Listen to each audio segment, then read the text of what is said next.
Sachin जेआईडीसी police द्वारा colour takes company तथा अमी ऑर्गेनिक कंपनी में फायर मॉकड्रिल एक्सरसाइज करवामां આવ્યું છે।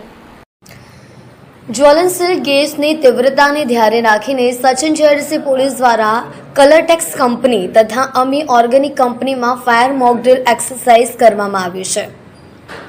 जनजागृतिना भागरूपे आ कार्यक्रम योजायो हतो। ज्यारे भूकंप आवे त्यारे अने गैस गळतरनी घटना बने त्यारे केमिकल फेक्टरीमां सर्जाती डिઝાસ્ટરની સ્થિતિને કેવી રીતે પહોંચી શકાય તે માટેનું આબેહૂબ મોક ડ્રીલ કરવામાં આવ્યું હતું।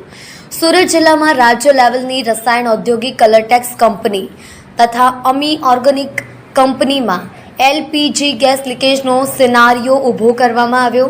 રસાયણ ઔદ્યોગિક મોક એક્સરસાઇઝ થતી લોકોમાં જાગૃતિ આવે, પોતાના તથા જાનમાલ બચાવ કામગીરીમાં શું કરવું શું ન કરવું તે અંગે જાણકારી મળી રહેશે તેમ જણાવ્યું હતું। ઉપરાંત અમલીકરણ અધિકારીઓને સોંપામેલી ફરજો ચુસ્ત રીતે બજાવે, કોમ્યુનિકેશન ગેપ ન રહે તેની પણ ખાસ કાળજી રાખવા જણાવ્યું હતું।